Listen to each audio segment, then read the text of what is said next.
Good morning, ladies and gentlemen. I'm meadsyreplays. Welcome back to the channel. In today's video, we're going to play the Foch 155. And how I think the tank has just changed over the years. Well, it's changed massively over the years. It used to just have a single shot gun, and then Wargaming gave it an auto loader, and then they nerfed it. It's been changed like all the time. I don't think it's as strong as it once was, but it's still a fairly decent tank. The armor profile can work, but usually on a tank like this, as soon as they switch to their premium rounds, they can kind of get through it like butter. So the armor profile on paper is 180 millimeters. Now the DPM is 2,864, which I don't think is too bad. And that is with running calibrated shells, just to up that penetration a little bit. Your magazine reload is 17.2 seconds. The shell reload is 3.75. It has 2 shells. So the penetration with the calibrated shells is 294 on your APCR and 407 on your heats. Yeah, plenty of penetration, and of course 99 on your HE. You've got a 500 alpha gun. It used to be 640, I think it used to be, or 600, which absolutely sucks it being 500, because the amount of shots I have that are way below 500 is quite a lot. So yeah, that's the biggest change, and it sucked getting that change, to be fair. Your heat is 480 and your HE is 620. Aim time 3.8 and the gun dispersion 0.326. Just a 5 degrees of gun depression, which sucks, but a top speed of 50 kilometers per hour. So yeah, stat-wise, I mean, it doesn't look great. I mean, it's not fantastic, and the tank is how I don't like playing it at the back. I really hate playing it at the back because of the speed, because of the potential armor that you've got. I do like playing it up front, close, personal, and with my team. Supporting my heavies or supporting my mediums, it's just more fun. You know, for me, it's just a little bit more fun. So I still think the tank is very good when played correctly. Now, in this video, just a disclaimer that I'm going to do a few very stupid shots, like that one right there. Just I don't even know why I even tried attempting it, and that's not going to be the last one either. There's another one there. So, yeah, it's definitely a tank that I will recommend. I do recommend. I think it's a fantastic tank. And those of you that knows a tank like the Object 263, which was always known as the YOLO wagon, because of the armor on the thing, the speed, you could just run straight into the enemy. Now, I see this tank more of a YOLO wagon than I do the Object 263. Of course, if you can, do try to get out those the HE, because it will up your DPM a lot more. And with 99 HE pen, that isn't that bad. That's quite good for your HE pen. And again, the best thing about it, if you are sort of sat at the back of the map, you know, you could play it how you want to play it. After all, it is a tank destroyer.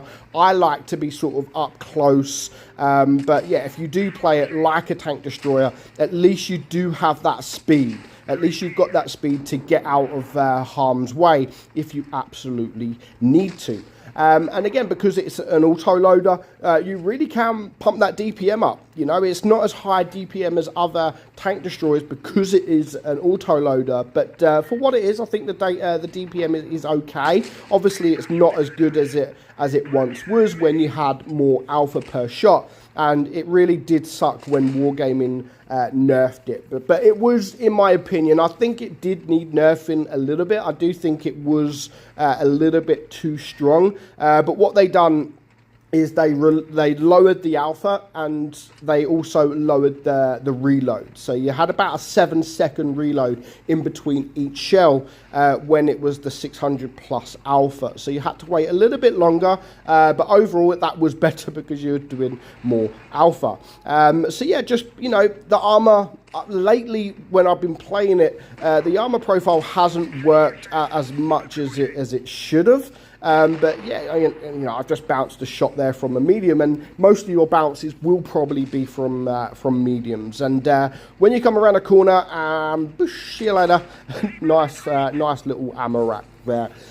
So yeah, I think definitely well worth the grind. The tank is definitely worth the grind. Overall, the line I don't think is a fantastic grind, but it's not better than it used to be. The line, especially the tier 9 version, the tier 9 Foch was amazing. Like the DPM was almost 4,000 damage. Wargaming nerfed that, and I don't know why they nerfed it, because the tier 9, even though it had the DPM, it was never overpowered. It was never super strong. It had sort of what this tank has got, but it didn't have the alpha. It was a sort of a lower alpha, quicker reload.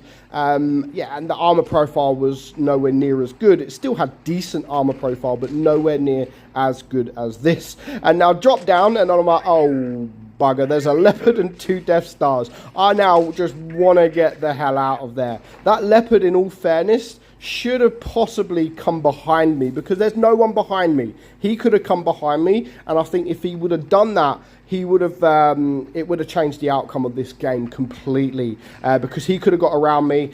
This Death Star could have pushed me, and that, yeah, it could have been a different outcome. But the leopard and the Jagdpanzer is good friends of mine from GNA. The Jagdpanzer, good old Josh, Bobby McBob.